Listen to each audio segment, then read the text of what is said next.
C'est bon. Bonsoir Bana Mboka, Bana Congo RDC, Mbotena biso lelo lisusu toyo kozonga parce que ebele ya koloba ezali. Lokola toyebisa bino acquis de droit. Moto azali na maloba likambo tozoloba. Non les gars direct mais nous sommes en Londres. Procès à Eliane Befano, Moïse Mbiye, est-ce que ezali conflit politique ou bien ezali conflit mosusu? Alors nous avons en direct maître Doli bonsoir maître. Bonsoir Ndonanga. Mbote na oli sisi vraiment ngona eza motuya matondo mingi na bana ya mboka ndenge balobi vraiment ozala wana na biso to ngaki to bakaka eloko ya motuya ozala ngona bozala ngona maboko kuna lelo na mokolo lelo mardi to komi nango wapi parce que Nicolas eleki mwa mini to yoki binote na mokolo lelo ko ko ebisa biso nini. Bon, on a beaucoup de que dossier à moi en Mboka, au Brésil, na Combo Eliane Bafeno, na ndeko Moïse Mbiye, et j'allais koleka malamu, bien que moi, tamoko boya, na kutoba ya suspense ou tamoko boya repos, vis-à-vis et ya grève et ya magistrat, ils ont continué toujours. Mais quand cela se tient, on a vu ça, avocat ya ndeko Eliane Bafeno, na bandeko non surtout ba ONG des droits de l'homme où nous allons réfléchir ensemble na ba éléments comment nous pouvons affronter la justice vis-à-vis na ba preuve et ba éléments accablants où nous allons donc on avait fait 2 séances de travail que ça dit séance de travail on ensemble na bandeko surtout on a pu évaluer tout ça comment après que le parquet ou bien comment nous allons maintenant entamer le dossier avec une vitesse de croisière. Merci beaucoup maître. Si quoi pour mbilinga muke oyo et ça la machine à côté na bino na mukolo lelo to komi nango wapi. Bon mbilinga oyo ça la côté na biso vraiment ezali vraiment c'est comme j'avais dit to zalaki na ba ndeko surtout on a essayé un peu de réfléchir sur le dossier. On a battu quand il y a un beaucoup na bazali ko multiplier la stratégie na bango comment ko bana ko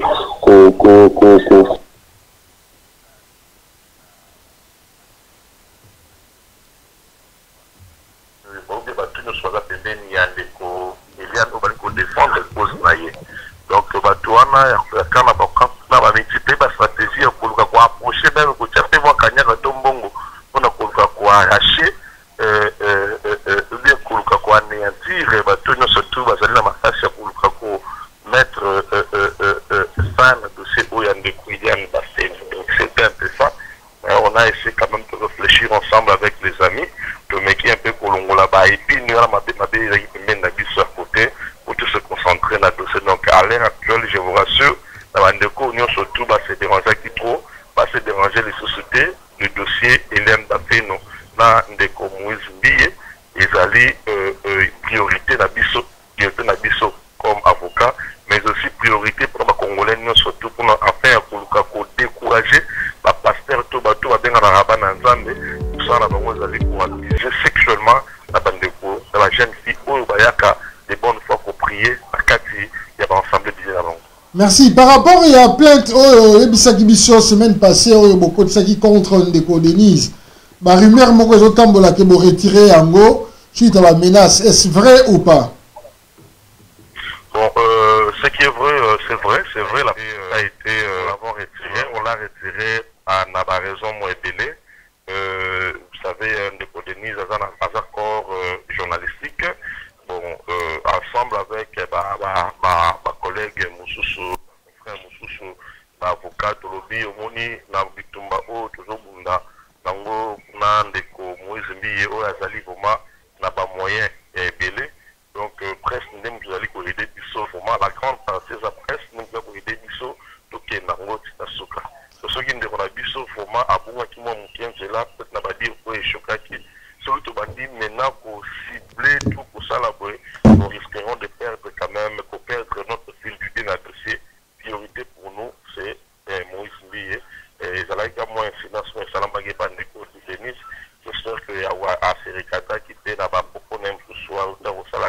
awa donc tout mener en ordre mais tout quand même à disposition sous comment nous pouvons comment gérer dossier ndeko William Bafeno. Donc ça n'a rien à voir na menace oyo ndeko Denis asala dit que ceux qui lokola bo continuer nango akosala nini akobimisa 2-3 trucs oyo posé na bino ko chambouler. Non, ce sont des après semaine on va dire monter mais nous ceux qui réellement les abonnés en tout cas moi je vous rassure qu'il y a rien donc on y on va toujours le mot que ne cherchons pas à inventer la roue. Donc c'est le dossier Ndeko William Bafeno, c'est un dossier qui touche le corps du Christ. C'est un dossier où il faut sauver bon nombre de fidèles à l'église. C'est un dossier où il faut sauver bon nombre de filles, la biso, sexuellement par et pas la tarasutani pour le basali batu ya Nzambe. Donc nous ne pouvons pas aujourd'hui pour l'intérêt égoïste de la biso, tout mais capable de mettre l'idéal de la biso à côté. Non, notre idéal c'est d'abord d'en finir avec le dossier William Bafeno face à Ndeko Moïse. Mais après, déjà chacun de vous a eu une analyse de l'Ikosalama, une intervention à Moko, à comment situer tel, en termes à tel pensée ou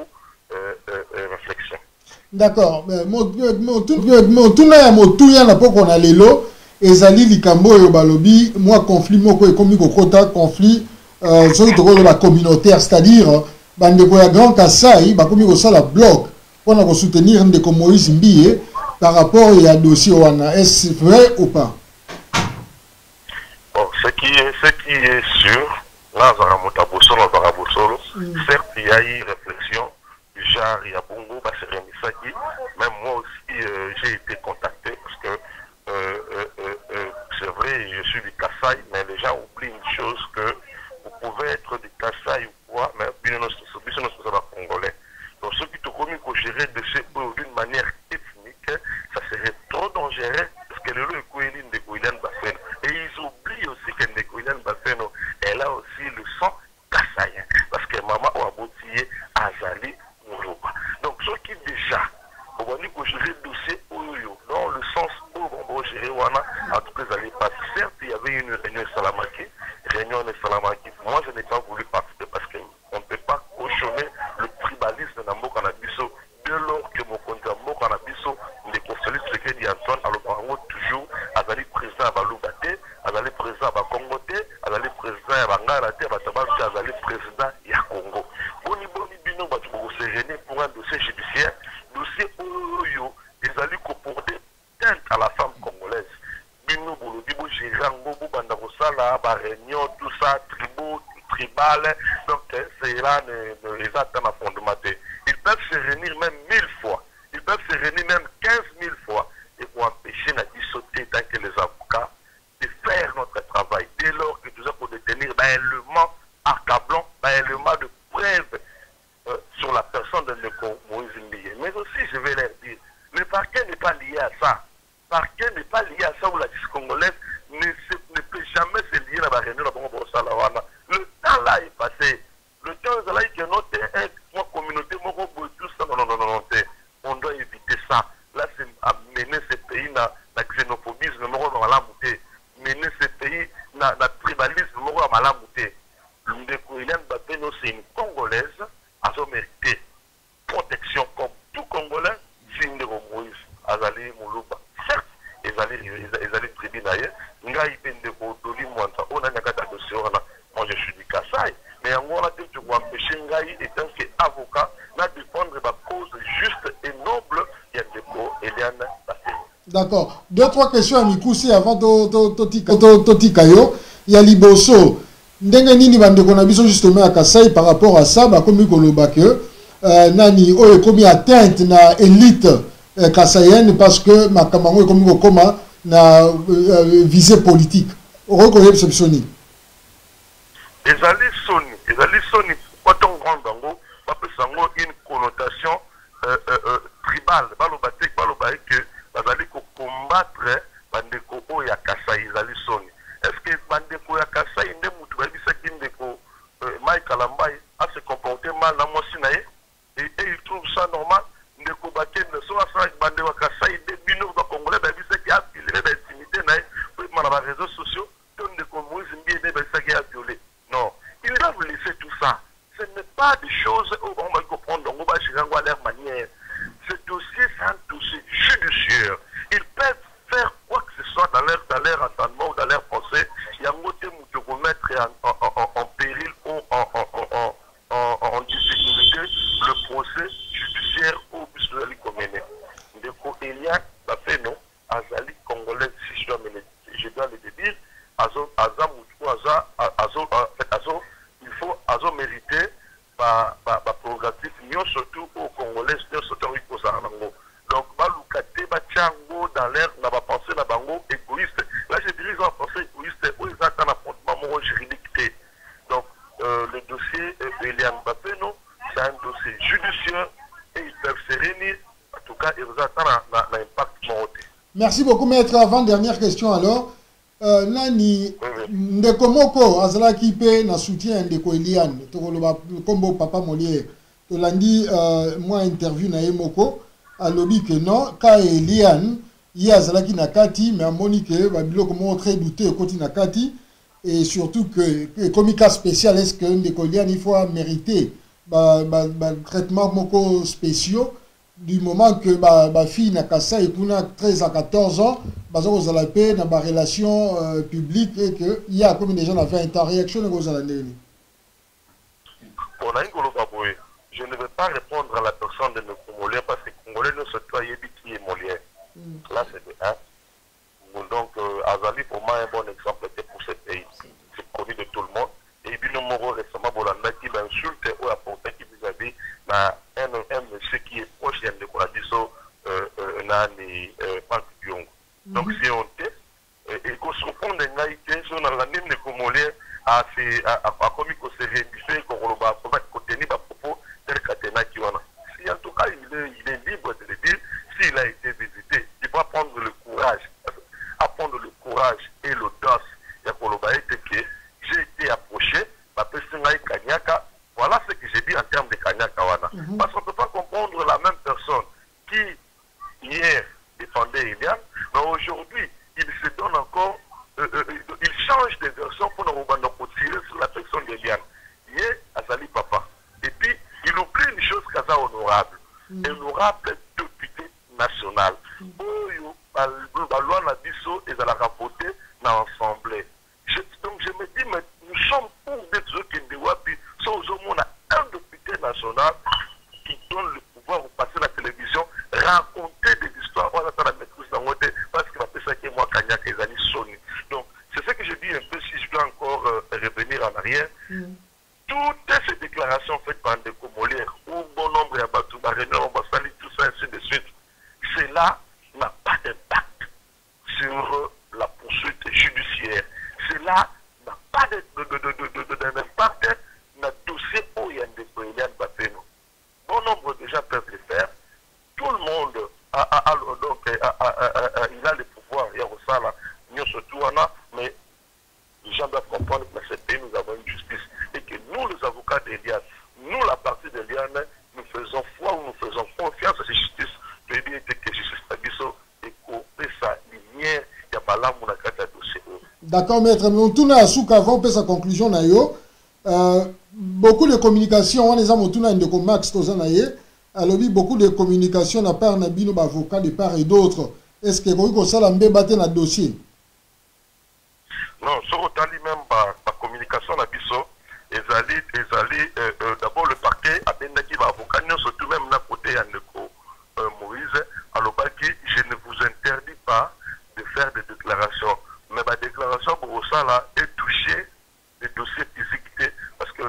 l'instruction au parquet est secrète. Donc c'est un peu ça. Donc intervenir ou bien faire une déclaration, ce n'est pas du tout mauvais pour ça nos déclarations, mais tu ne peux pas empiéter ou bien faire des révélations la poursuite judiciaire dengue Mikanda Mboka Nadiso Isali Koloba.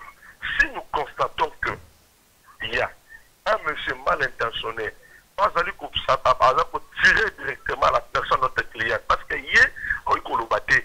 compte tenu il y a statut naïe à victime défenseur naïe, nous avons le plein pouvoir de passer et recadrer les choses. Parce qu'on lui a dit que vous avez bateau, vous salité et quand on a 4 micro à bateau. C'est un peu ça notre façon de faire. Lorsqu'on constate qu'il y a quelque chose qui blesse directement la personne, notre cliente, le rôle est à Koki Kolékaté, nous allons passer et recadrer un peu notre histoire. D'accord. Maître, avant de conclure, le komoko ya souka par rapport à dossier, victime mususu ba yé devant bino et support les derniers comme ça qu'on conclure malamo qu'on appelle nayo na bana mboka bazo kolanda yo. Je l'ai toujours dit et je continuerai à le dire. Ici à Kinshasa, nous avons été consultés par 5 victimes. Mais seulement à l'extérieur du pays, il y a une dame où elle est en Afrique du Sud et une autre dame où elle est à Paris. Et bon, il nous avait consulté, tout ça. Oui. Mais à Kinshasa, il y a eu 5 personnes qui sont venues nous voir dans le locaux d'Abisso, dans le cabinet. Donc on a eu échangé avec eux, ils ont aussi donné leur éléments, pour permettre Bisso pour un peu pour faire asseoir notre argumentaire vis-à-vis de notre dossier où il y a des couillans Bafeno. Donc ils sont là, même de quoi photo, je ne suis pas appelé au cité comme on a eu, on les garde tout gardant en anonymat récemment. Et puis, l'un des points Afrique du Sud, voilà, toutes les deux bâtiments éléments à Barreau pour que tout le pour analyser ensemble en fait au présentant. Donc, il y a l'autre pour m'arrêter à la minute, on a dit que ceux qui vous donnent, ceux qui examinent, ceux qui péniment, dans le magistrat, bazali pour continuer à la grève dans Bango. Mais à moi, on les mis sauter dans la dossier pour te rouler qui est dans le monde, afin que tu recadres, ma méandre, tout ma bille de doigt, ou salami à la personne, notre client qui est de Koilian Bassène. Merci beaucoup, maître. Appel na yo na bana mboka baza kolanda o numéro na yo lisu ko zalawana pour na bato balingi ba éclaircissement ou bien pour soutenir, ou bien pour supporter bino comme tous autres autorisation na tous autres lancer en lisu mais appel non rapide na peuple na biso ya Congo. Appel na ngabi ngi zali ko lancer na ko informer na peuple de Dieu. Na bato non surtout ba zali ko compatir à la personne de notre client qui est de Koilian Bassène. Va continuer toujours pour soutenir la fille, Azali Mwana Nabino, Azali Ndekonabino, Oyoyo. Elle a brisé le silence pour la kolobate, Mbala Oyo, il fallait Esuka. Parce que de l'Oyo, l'option qu'a prise notre cliente, malgré ma proposition, à l'obité, il faut te mettre fin à l'Oyo parce que Zali pour chanter l'œuvre de Dieu. Donc, on va continuer toujours à soutenir et puis on va continuer encore à soutenir l'avocat au bas pour ça, dossier. Ce n'est pas facile. Il y a cause en face à un bourreau qui est moïsinier, mais nous continuons toujours à nous tenir. Mingi na dino vande qu'on a dit ça, pour vous aller format de terre na dit ça, afin que les gens puissent connaître, de éclairer l'opinion sur ce dossier. Donc, continuez toujours à nous soutenir. C'est bon les mbadi sauter. Tous allez na bitumba, mais tu es dit nzamba vous allez porter la giso et que vérité vous allez éclairer dans ce dossier. Merci beaucoup maître Ngonga Noeza Motuya to zoyo mingi lisusu te to sukisi wana pona poko na lelo to kolanda toujours évolution ma kambwango kuna na mboka à tout moment soki toza na besoin na vraiment avec bonne foi to kobenga yo lisusu vraiment matondo mingi na yo na équipe nyonso courage na bino nyonso et bonne chance. Matondo mingi merci Tokobenga yo, bye. Merci beaucoup bana mboka bino moko bolandi boyoki biso to lingaka to joie na source. Tozu na source bolandi quelques 3-4 points autres zalaki na yango. Na lombango mingi lokola lelo ezali évolution kaka ndenge tozo loba mais ezalaki na connotation moko communautaire bino moko bolandi maître ndinga lobi to tunier connotation communautaire. Donc, bandeko ya Grand Kasai mingi, bazosala bloc pona likambo yango. Tokozwana nous ba invité na biso bazali awa na loboko na ngai ya mwasi lelo toyena mpaka Omar bakalendwa mpaka Losako. Mabe maladie Jean-Ké. OK. Mpaka tozela na fana zonga na motuna na loboko na ngai mobali tozali na ndeko na biso Max Liongo ekoli ndeko Max Losako. Mabe ezalaka na moto abandaka. Ya solo bana ya mboka baloba soki esanga ekoti mobulu même na kati ya liziba même na kati ya mai soki boyeke komi koningana seke bambisi bangando banini bakomi koningana kobunda na kati kuna seke esanga ekoti mobulu mpaka réaction naona no globalement na ndenge tosololi na maître Doli Mwanzane. أعوذ بالله من الشيطان الرجيم بسم الله الرحمن الرحيم ya solo totoni zambe mozalisi ya likolo na se yende moto alongolaka moi bipai enyele pe aza kokotisa yango na ngele ye moto oboma biso na butu lelo po asekusa biso lobi na tongo wana nzambe ya solo nzambe oyo aza kobenga moto sa atindela ye convocation okokende olali okei pe libela ozongi te wana nzambe ya solo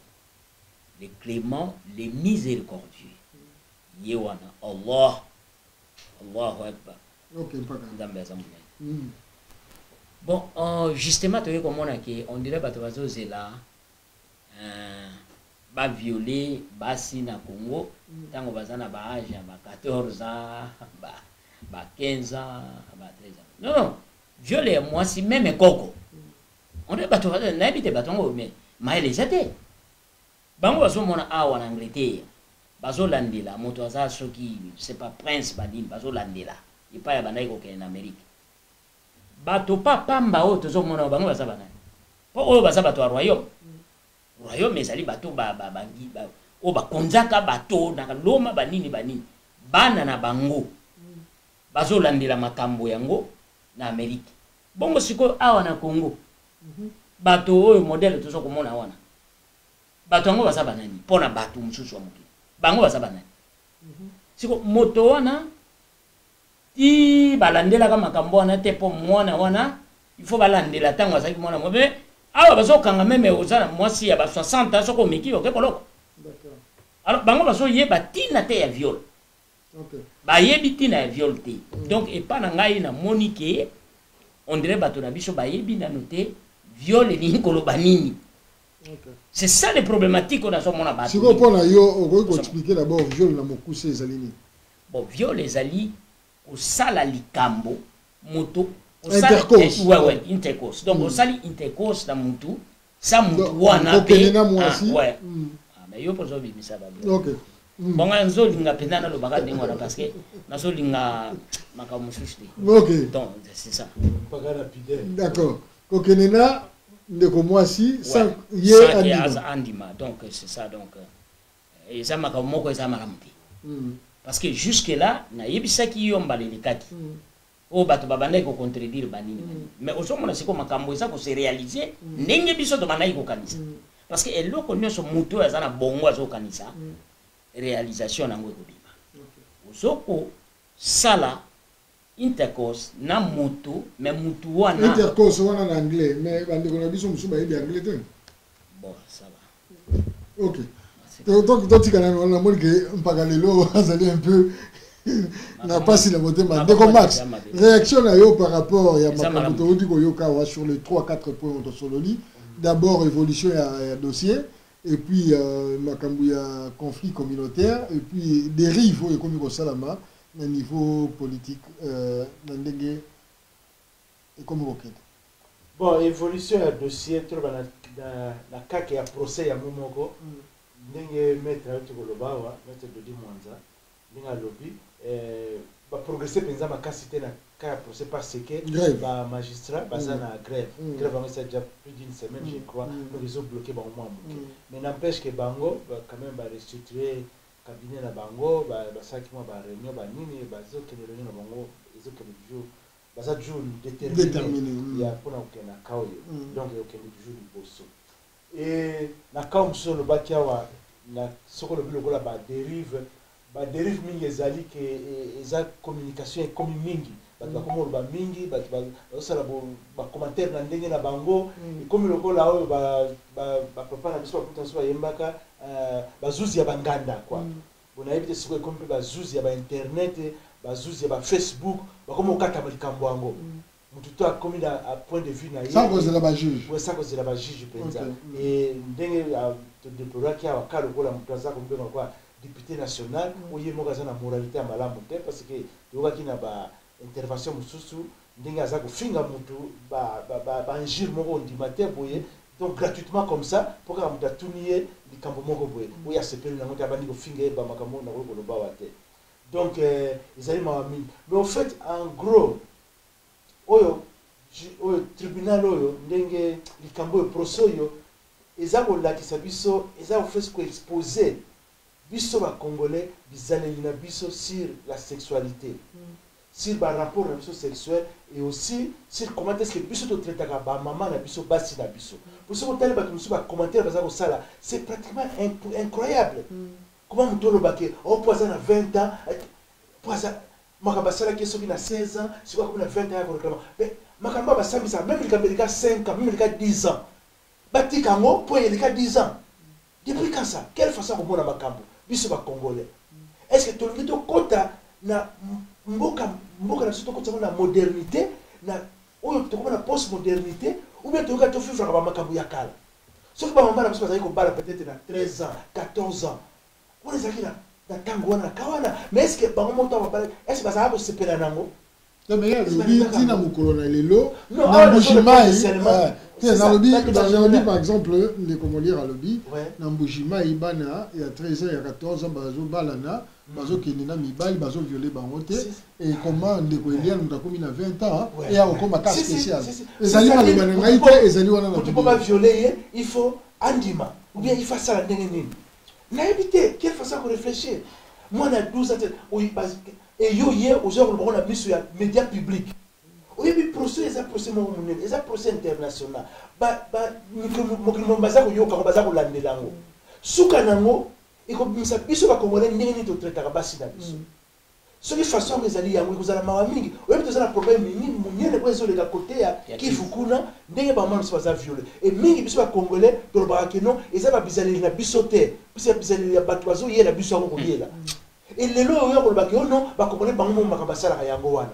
vraiment c'est surtout la Kasai ouais bon ezala partout ezala wapi mais ozala na Congo ya koloba wana et yo babi tozoloba bango député national c'est-à-dire oza komona eza normal eza nini non comme si ça il faut mais il y a défendre à lobby que pardon la Katio à lobby que de toutes les façons ezali ba monsieur Kengo wa Dondo na tango bazali na pouvoir nde bakitisaki majorité na 14 ans. Ouais, donc ce Kengo wa bakitisaki alors yo po ya soko kitana 12 ans. C'est ça?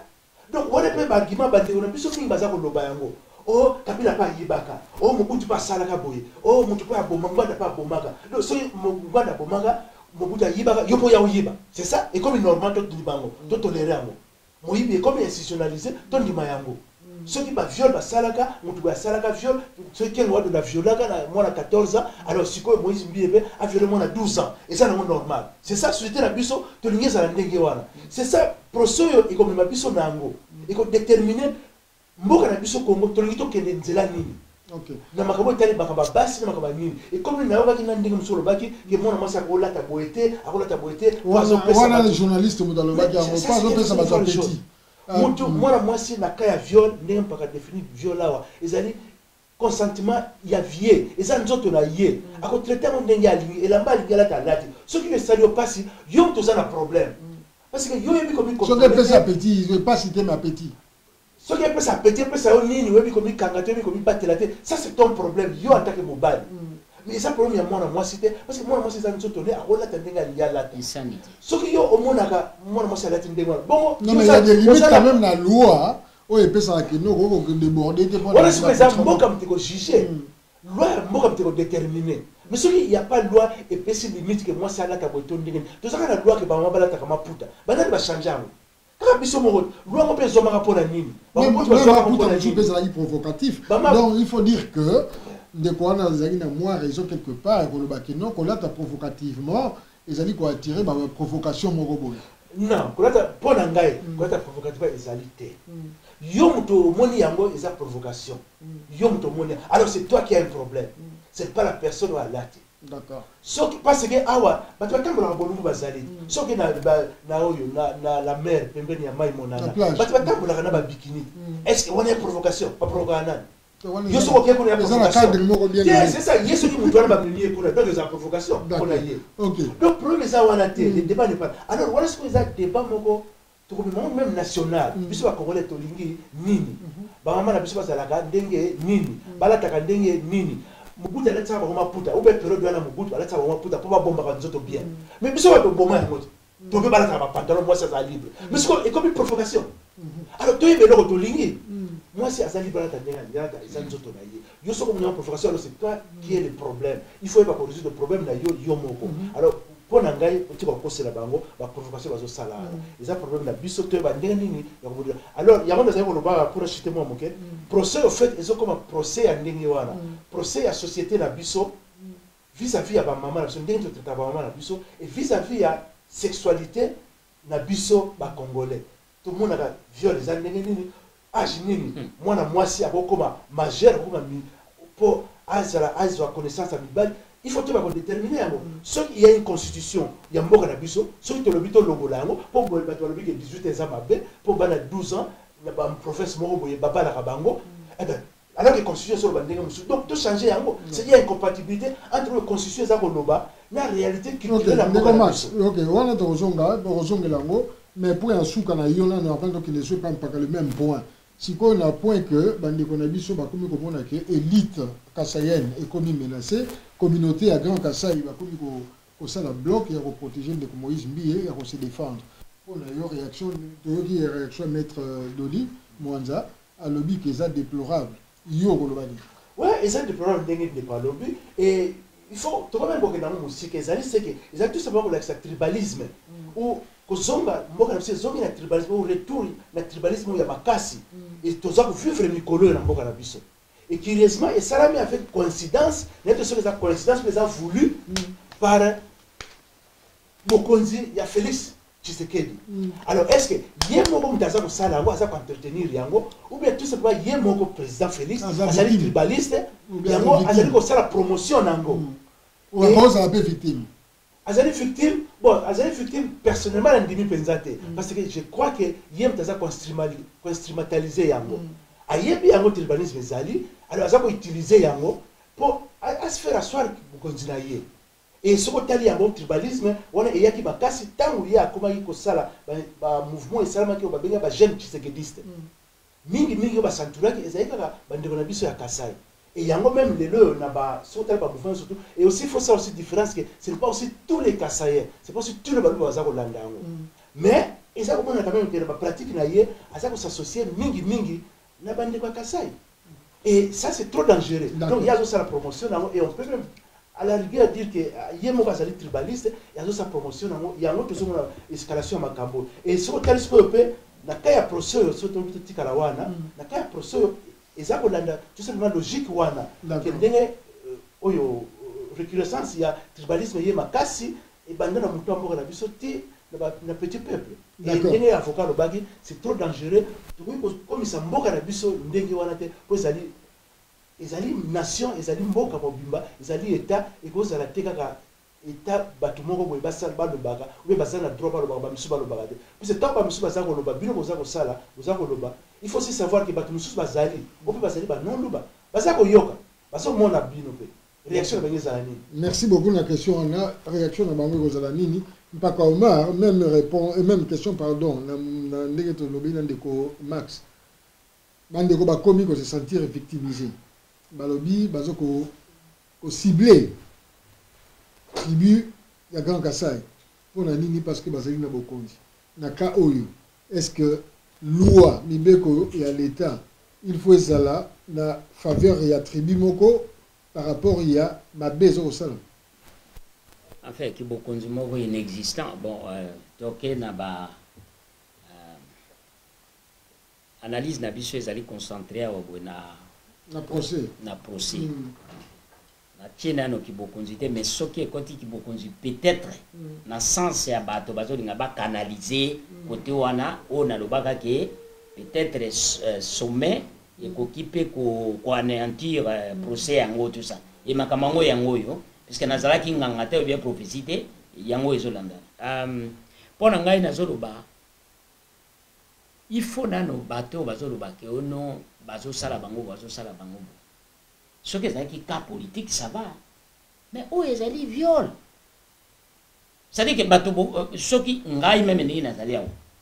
par exemple ndenge bato na biso bazalaki wana naopesa exemple mais moto yango akufa topesaka exemple Bomboko asali likambo moko boye mais c'est Justin Bomboko fait Justin Bomboko alors ngai na bengi ba mongo na lobi ke lokwa Bomboko asali boye photo sauver na menga azoba oko sauver likambo eza na nzela oko sauver likambo oyo ezali na nzela oyo bato bamoni ke we vraiment awa bakoki kokotela ye parce que azape ndeko na bango tout ça mais oyo ezali ke moto akota mosala ya kovioler bana bato siko ngai pona tozali ekolo moko na hotel emela yo pona tosala bloc bato bamona ke toujours défendre yo to défendre moto na bozoba ça ne se fait pas donc eza problème moko ke bato wana bazo défendre wana bazo yebate sans ya ko défendre moi j'aimerais mieux te défendre moto oyo aza même ko défendre mboka ozomona to ko défendre bakatange bakoka ko défendre Musée Laurent Désiré Kabila tango alobaka ke ba bien na bino yango ebosisi mosala bozonga là ceux qui bakatange ba défendre ngai kutu na ozala d'accord na bako puisque bazo défendre ba valeur ya mboka siko bato bazo défendre nini eloko ni ba défendre ponga na zo ka soni pona loba peut-être yo moko loba ceux qui bazo défendre eloko wana na sens tribaux c'est que bazo favoriser mal oyo ezali en dehors ya toute une grande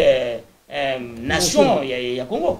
donc siko bakozala banani na défense ningo OK bandeko mingi baza na doute bandeko mingi balobi de toutes les façons ezali mwana mwasi oyo atambola mingi ezali mwana mwasi oyo bakangaki na makasi te nde tozomona ndeko manzanza azoloba kuna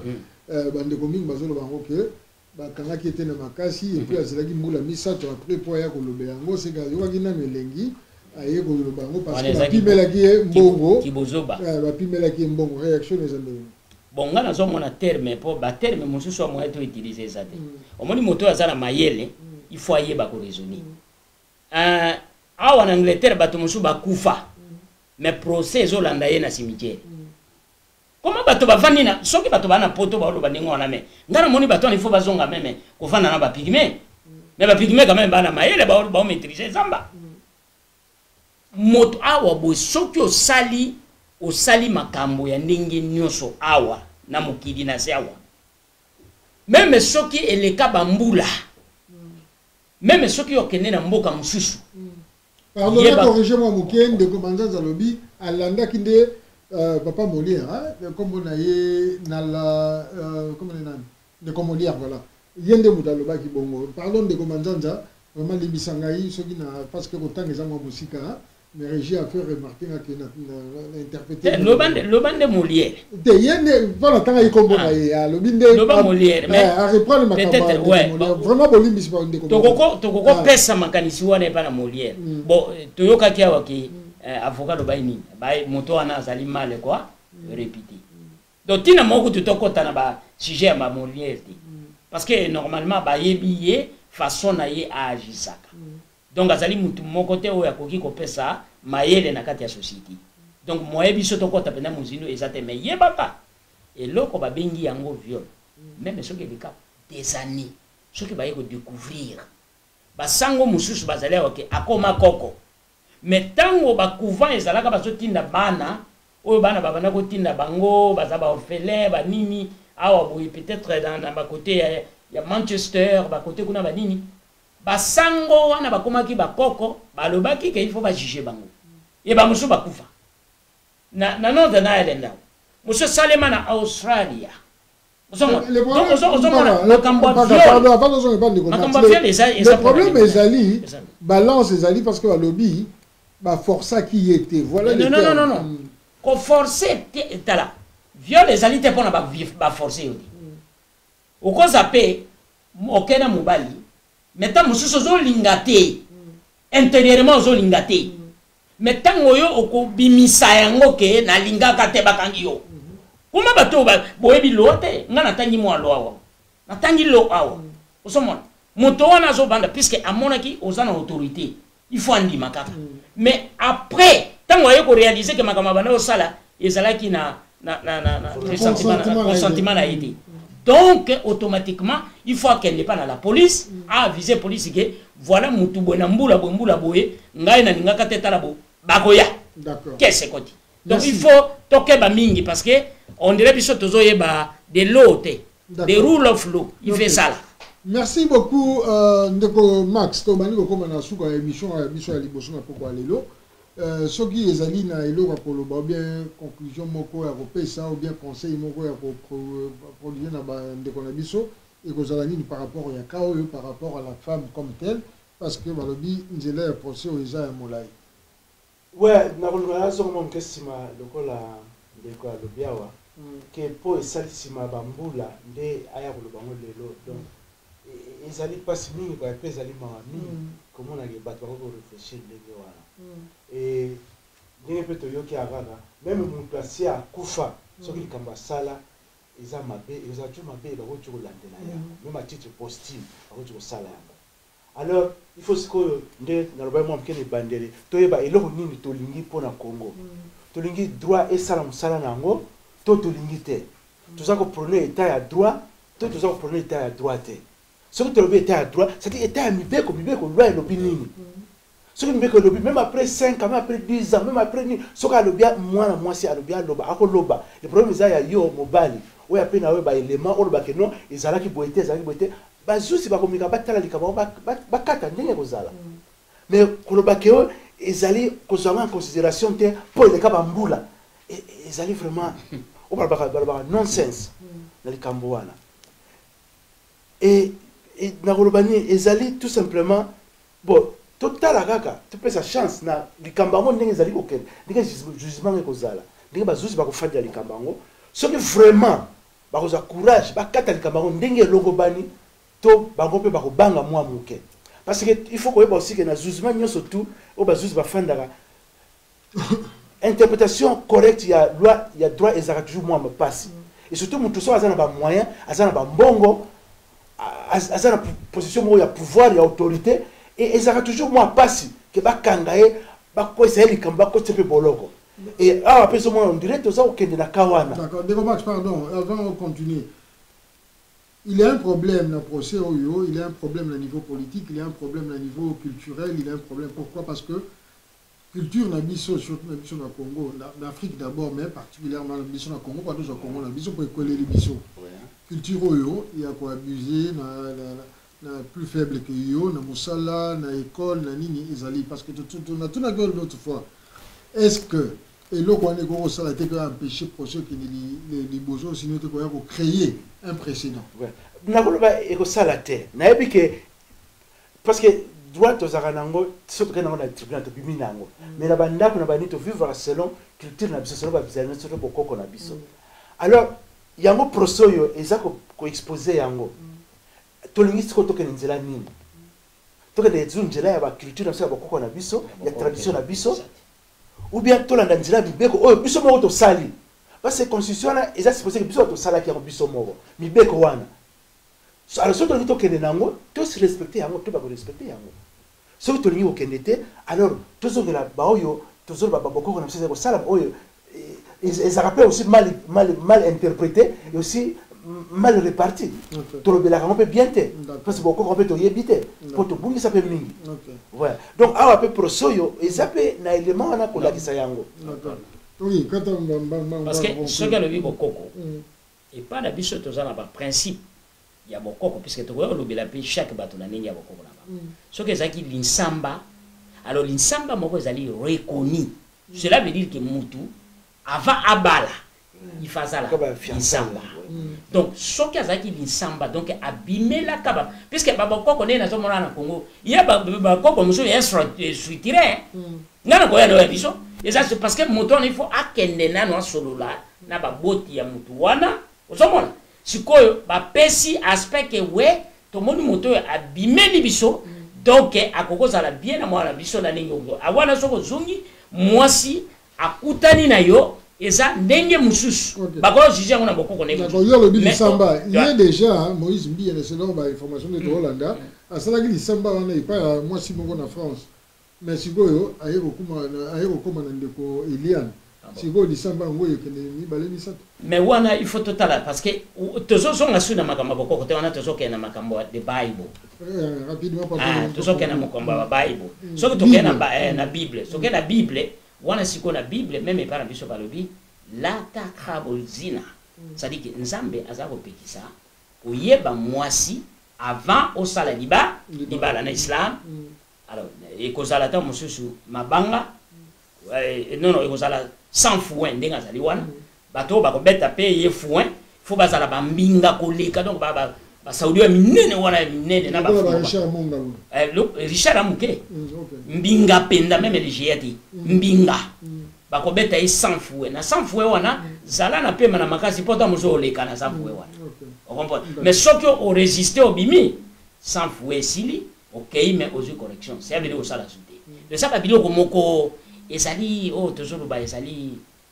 nasty osomona eza biloko moko te kutuba to landela yango mingi puisque biloko oyo soki bato ba landela yango mingi sali ba yebite pirete eloko ni nzambe azoluka pirete na kati ya d'accord. OK, merci. Donc on a yo Max azali na maloba conclure na biso ouais na osuki sa mpona osuki saka na koloba ke tango na lobaki ke eza komona na ke na mboka na biso sikoyo coïncidence et salami entre ndenge tribalisme zongi makasi avec aussi arrivé à Félix et na quand même kokende musila koloba ke c'est possible que Félix yemo pas être tribaliste bon bande comme ça va peut-être vous allez choquer na les confrères nous déjà essayer à contester encore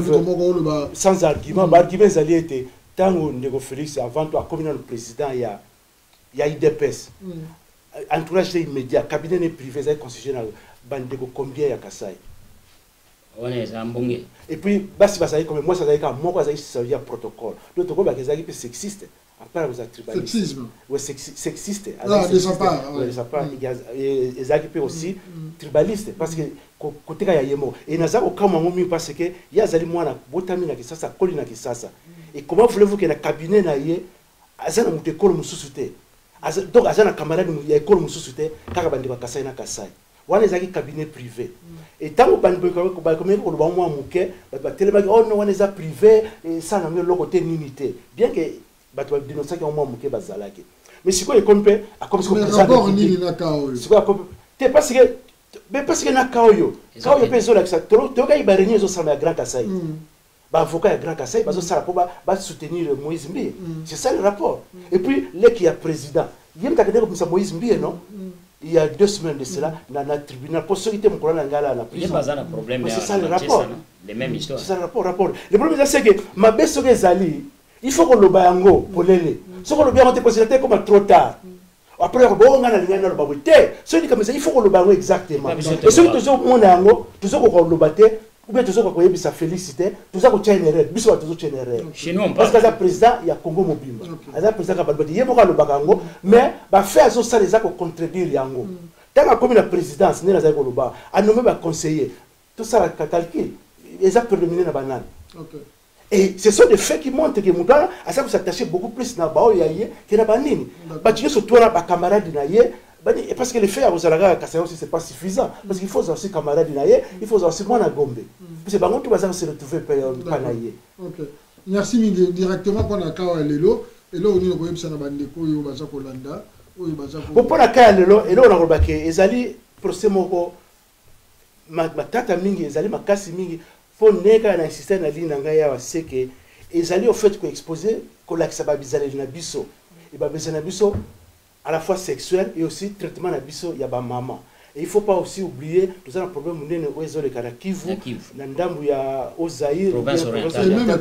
na Katanga ya ba viol wana ya ba maman même la Kinshasa quand yo et ko la ça ce que biso ba komona ba tous responsable ya makambu wana ou bien ça va pas y avoir l'acceptation makambo wango d'accord yango tozo mona siko donc ndenge to kata likambo yo et ko peser mingi siri yango parce que tant que lo ba que non eza biso to ba kono ba to viola ba maman na te pour ça ba bizarre ba yela biso ko yela et ko zala mobulu pour ceux qui quand to traiter yango bien te parce que ceux qui tozo lo ba que ono eza nango normal moi na 20 ans nan ba violer donc moi si pas les ba ko violer te ako ko lo ba te ba violer ceux qui tozo ba bizarre liwana donc et on n'a pas si bien convaincre ce que Batouké, Babizali, c'est que les gars, si je comprends bien, Olivier Loba, procès soit cours normal et aboutir na normal ce qui est coupable était ouais au lieu ils ont intervention ils ont ndeko Moïse Mbi so aza coupable bazui coupable ce qui ndeko Eliane pas kosaki bazoi pe coupable ndena kosaki donc oyo azo mériter eloko na ye a mériter c'est ce que ngolo. Bon, voilà, je vais conclure dans le voilà. Alors, parce que ce qui il y a dans le tribunal est prouvé qu'il y a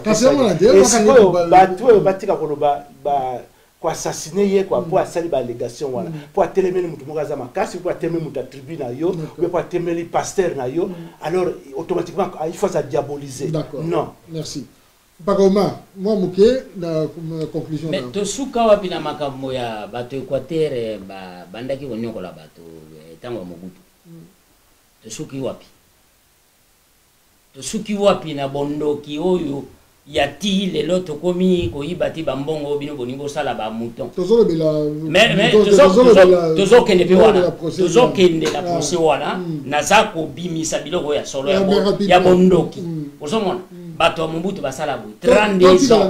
non 32 ans ezaka procès 32 ans osomona bino 38 ans soki opposition tosuki wapi na biloko ebimi ya ba procès tosuki wapi oyo ezali biloko ya boye eza soni Congo Brazzaville baolanda biloko Angola pe baolanda biloko ba pays voisins tout baolanda biloko ça dit que ezali de pourriture eza bosoto alors bosoto yo po ebimisa mboka ya munene wana boye ekosala eloko moko ti osomona ngala suki wana donc eza biloko moko kutu na koloba te matondo mingi na bana ya mboka mpona tranche oyo tozokosuka wana na ngana loba boye ezala liboke ya ngolo ezala liboke ya ngulu ezala liboke ya poso oyo nini basheni oyo biso makokolo ezala kelengi tango ekuti na moto mpona kolia yango bien soki bachauffe yango mais soki epoli kaka liboke wana okende koboka yango matondo mingi na bino bana ya mboka na banza ndeko na biso Cécile et Vézi Forel a sengi matondo mingi na biso. C'est vrai que les avions ont été partagés. Merci mingi na yo ndeko na biso Cécile. Merci mingi na ba union so balandi. Na bana ko ba liboko ezala ya poso, ezala ya ngolo, ezala ya ngulu. Ezala ke lengi mingi na koli yango ya moto, mais soki epoli kaka liboko wana yo ko boka yango. Alors bana ya Congo to yebande nini to ko talela liboke na biso to zali na yango. Alors na suki wana matondo mingi na ndeko na ngai pe na azalaka mingi na ligne na biso na parti à Bruxelles mo pousse na benga kaye Joël. Alors matondo mingi na ba union so ba na biso ba mama na biso isale ba mama na biso bakalendo ba mama na biso ekoli ba mama na biso mpoyi ba mama na biso kikamba matondo mingi na bino na ba mama nyonso na portaka na motema lokola bino bato boza ba mama liboso ya kotia biso na mokili soki lelo tozo loba wa parce que touché maman ezali kaka mpona esengo te ya koya kovanda ezokotouche mpe mibeko na biso alors tokoya kozonga lisusu ndenge topromettre na mbala nsima mais bokende te dans quelques minutes tokoya na émission ya mibale oyo tozali awa na bandeko na biso bakoko invisible na ndeko esale na ndeko Omar mpaka Omar mpona kosolola lisusu rôle na influence ya bandeko oyo quelque part babengi banyamulenge oyo mosusu babengi banyarwanda tokoya kolimbolela yango tout à l'heure bokende te ou bien bozwa mwa kopo ya mai tozozongela bino le temps ya kosala kaka mwa break matondo mingi na bino nde tokutani à tout à l'heure JGK au micro bye bye.